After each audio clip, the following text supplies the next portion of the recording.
देवरिया के बरहज विधानसभा 342 से कांग्रेस पार्टी के प्रत्याशी रामजी गिरी से खास बातचीत हुई, जिसमें उन्होंने कहा कि जैसे ही चुनाव नजदीक आता है, कुछ ऐसे लोग हैं जो बड़े बड़े वादे, बड़ी बड़ी कस्में खाते हैं जनता के बीच, लेकिन जैसे ही चुनाव खत्म हो जाता है वह चुनाव जीत जाते हैं।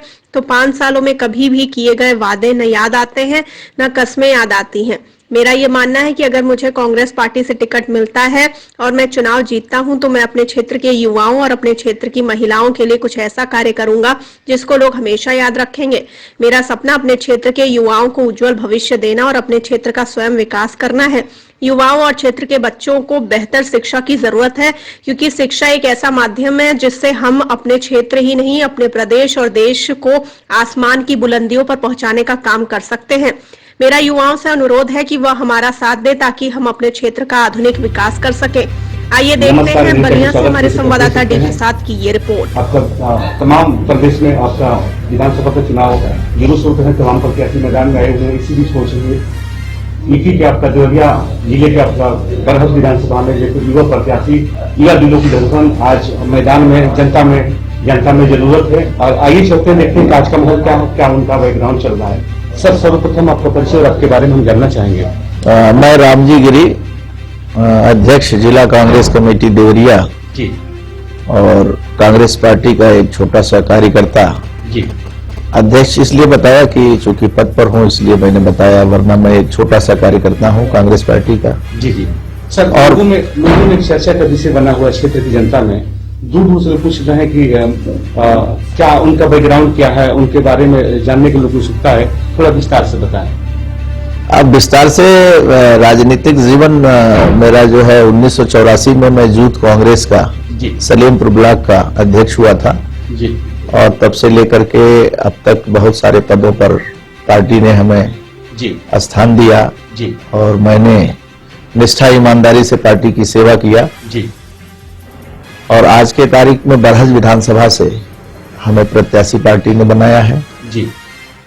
गांव स्तर पर भी मैंने बहुत सारा, एक बार दो बार नहीं कई बार अवसर हमारे परिवार को मिला, सबको मिला प्रधान बनने का जी। मैं भी प्रधान रहा हूं। जी जी। तो गांव के विकास के लिए मैंने अपने गांव के विकास के लिए भी काम किया, उससे बहुत सारे क्षेत्र के लोगों को भी लाभ मिलता है। जी।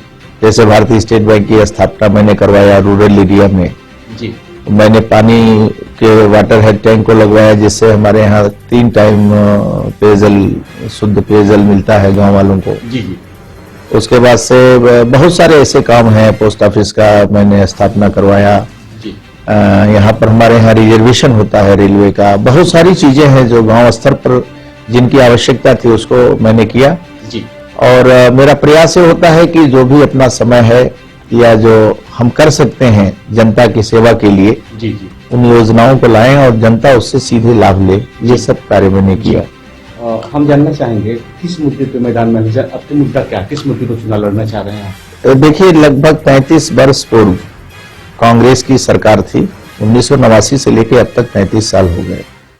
एक लंबे अरसे से कांग्रेस की सरकार नहीं है उत्तर प्रदेश में, और इस बीच में समाजवादी पार्टी, बहुजन समाज पार्टी और भारतीय जनता पार्टी की सरकारें 4-4 बार बनी जी।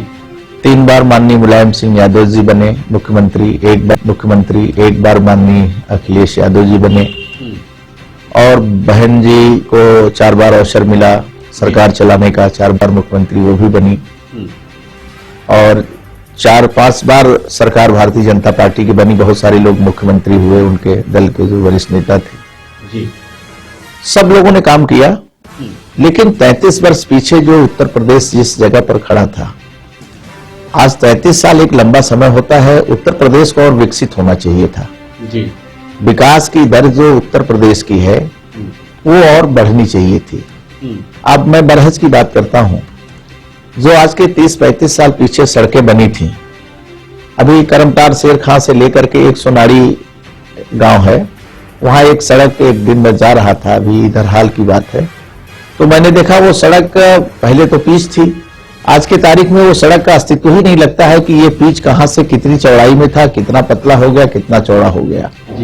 कहने का मतलब ये कि अगर मेंटेनेंस हुआ होता, अनुरक्षण हुआ होता, तो वो सड़क आज भी दिखती कि हाँ ये इस गांव को जोड़ने वाली है। और ये एक सड़क नहीं है, तो ऐसे मैंने नाम ले लिया, बहुत सी सड़कें, सोनू घाट से लेकर के बरहज तक जाने के लिए करवना तक सड़क बन गई। जी। कोई भी परियोजना बनती है तो पूरी बनती है। अगर सोनू घाट से बरहज जाना था तो वो पूरी सड़क बननी चाहिए थी, लेकिन करवना से लेकर बरहज के बीच में पिछले 10 सालों से सड़क का निर्माण हो रहा है, 4-5 किलोमीटर सड़क का निर्माण नहीं हो पा रहा है। जी। तो ये सब बहुत बड़ी कठिनाई है। आपके बरहज विधानसभा में बहुत सारे प्राथमिक स्वास्थ्य केंद्र हैं, उन पर न तो डॉक्टर आपको मिल पाएंगे, न ही उपयुक्त दवाइयां मिल पाएंगी। स्थिति यह है कि अगर कोई आकस्मिक घटना घटती है, कोई कैजुअलिटी होती है ग्रामीण क्षेत्र में, तो सबको बरहज जाना पड़ेगा या फिर देवरिया जाना पड़ेगा या फिर वहां से गोरखपुर जाना पड़ेगा। जी।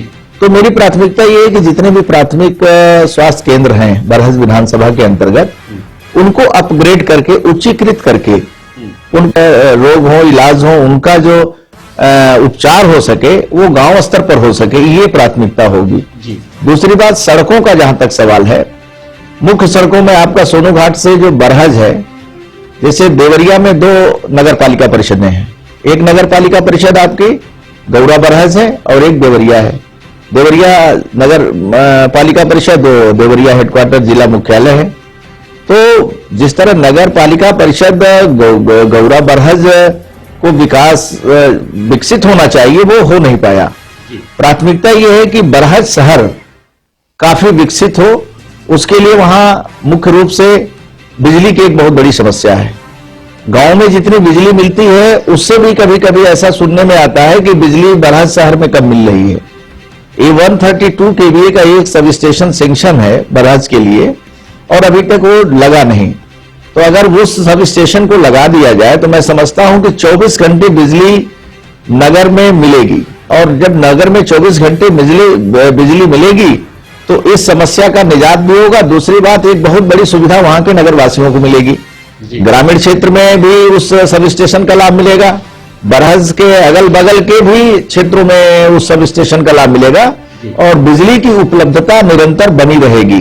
तो एक काम ये है। दूसरा, आप देखेंगे ये गौरा कटेलवा से लेकर के और परसिया कूरा तो ऐसे भी अब पानी में विलीन हो गया, जल में मतलब वहां नदी का जो जलस्तर है वहां तक पहुंच गया, गांव पानी में विलीन हो गया।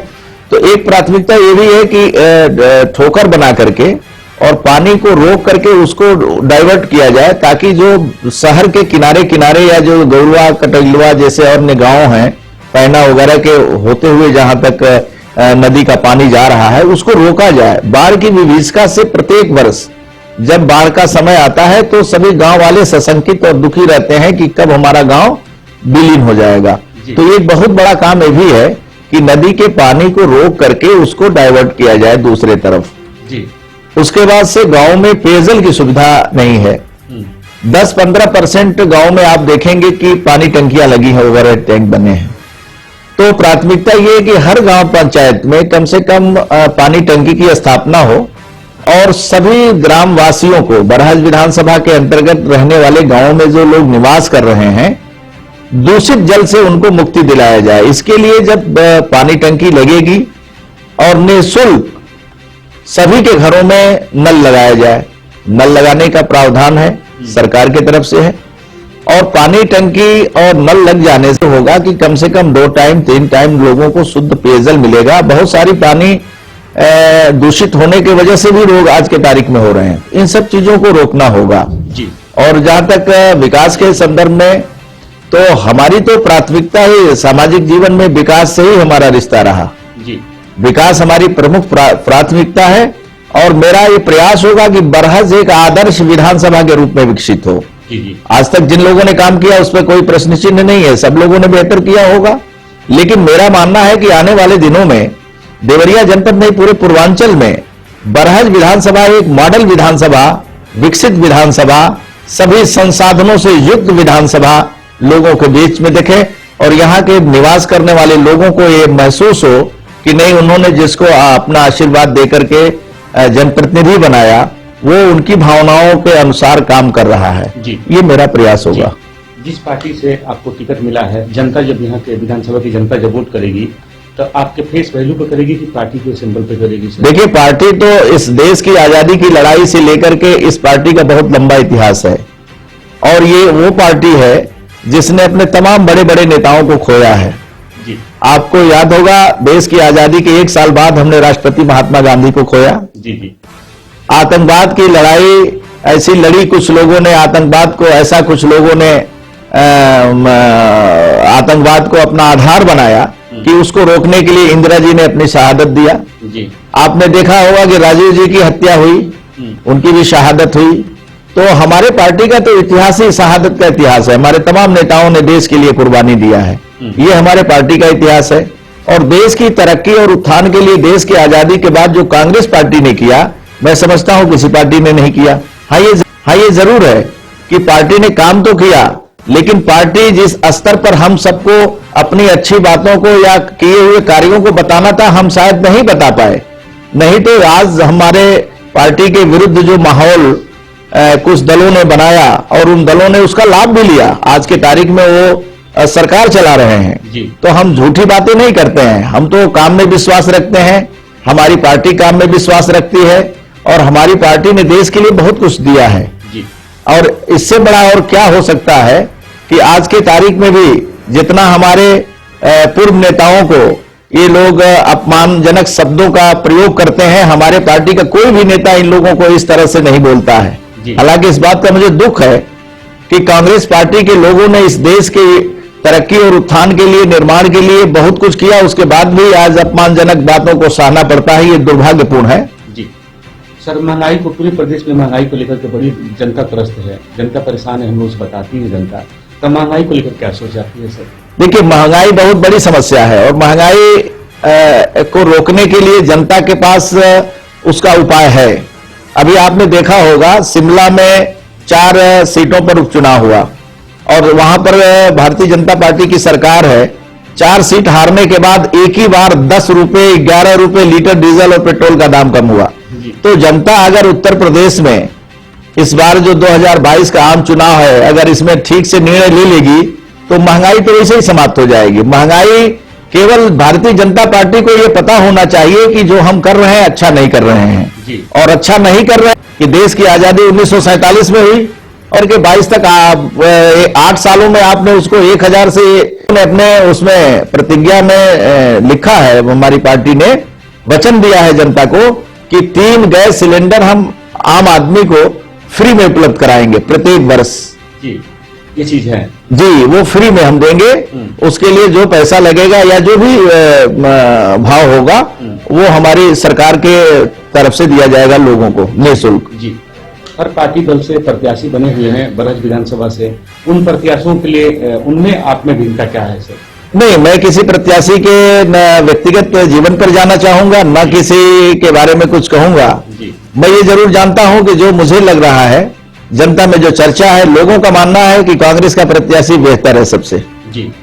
हम लास्ट में जाते जाते हम जानना चाहेंगे कि यहाँ के जो लोग हैं उन लोगों के लिए क्या कुछ कहना चाहेंगे, जो क्षेत्र की जनता है उनसे क्या कुछ कहना चाहेंगे? हम क्षेत्र की जनता से ये अपील करेंगे आपके माध्यम से कि क्षेत्र की जनता हमारा साथ दे, हमको अपना आशीर्वाद दे, अपना वोट दे और हम वचन देते हैं उनको कि आप उनके तरक्की के लिए, विकास के लिए, बरहज विधानसभा के सर्वांगीण विकास के लिए पूरी तत्परता और लगन से अमन चैन बहाली के लिए हमेशा 24 घंटे निरंतर लगा रहूंगा।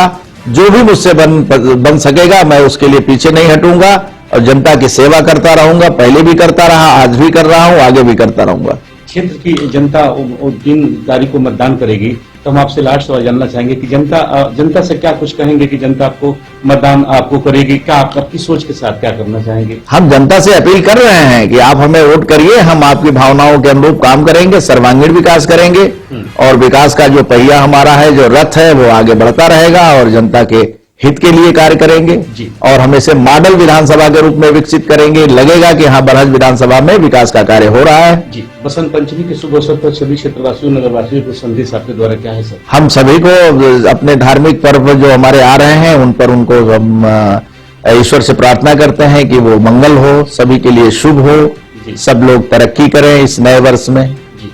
NSC टाइम से बात करने के लिए बहुत बहुत धन्यवाद सर। धन्यवाद। आप देखते रहिए NSC टाइम, फिर मिलेंगे अगले शो में। तब तक के लिए नमस्कार। NST टाइम्स के लेटेस्ट खबरों से अप टू डेट रहने के लिए चैनल को लाइक करें, शेयर करें, सब्सक्राइब करें और अंत में बेल आइकन दबाना ना भूलें।